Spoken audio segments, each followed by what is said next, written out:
This is Deb Strout with Freeze Frame Photography, and we're here this afternoon with Candace Hawkins of the Women's Business Bistro.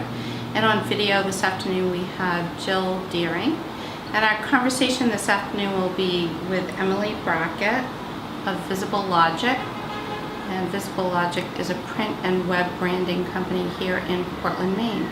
Can you tell us a little bit about your business first, what your focus is, and then I'm going to ask you to tell us how you came to do that particular business. Okay. I am president of Visible Logic, which is a graphic design and branding company. Okay. So we do logos, we do websites, we do print marketing, we also do books, traditional books and ebooks. Oh, you do? We do. Yes. So our typical client is a small business who maybe they're starting up, or maybe they've been in business for a while, but they're ready to get more serious and invest in their branding. So it can be as simple as just a logo, or it could be a package where we do some brand research and strategy in the background, and then a new logo, website, printed materials, all coordinated together. We also have people who help us with the writing and content side of things. Most recently, we just started a specific product that we call Mail on the Mark, which is custom branded e-newsletters.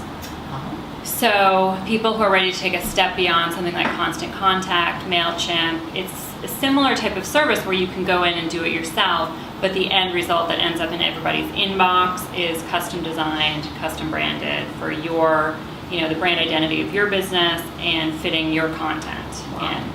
So, awesome. Yeah.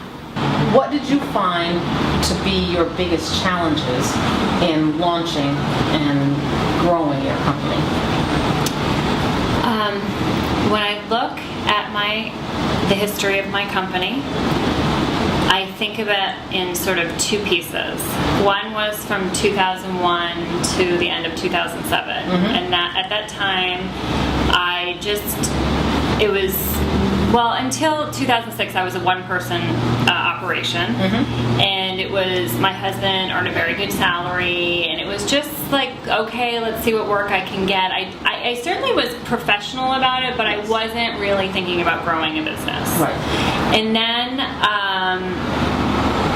in December of 2007, I had a baby, and in 2008, the recession hit. My husband lost his job. I mean, it was just like, wow, hit the bottom.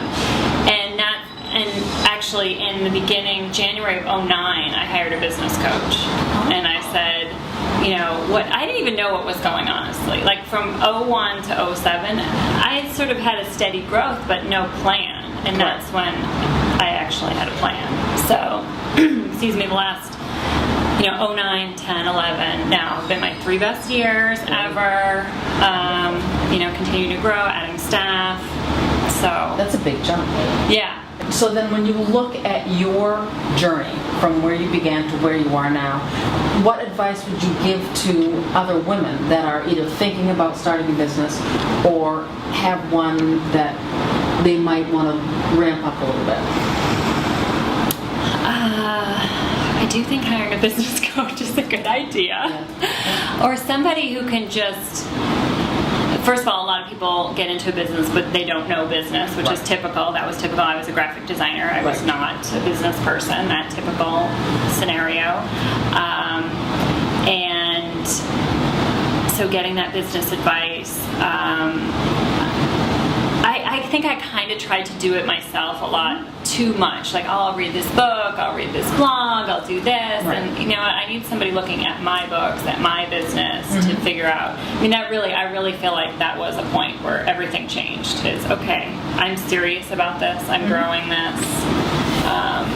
So was it the downsize of your husband's job that tipped you to hire the business coach? What would you say was actually the tipping point for you to do that? I would say that, because before, like you say, the whole fear thing, it was, hey, if I make some money, it's great. If I don't, it's okay. And then all of a sudden, I was the primary breadwinner, and this has to work, and this has to work more profitably. And that would be nice. Yes. So yeah, I mean, it was. And the funny thing is, I started Visible Logic because I lost my job. And so, the positive out of the recessions, right? Exactly.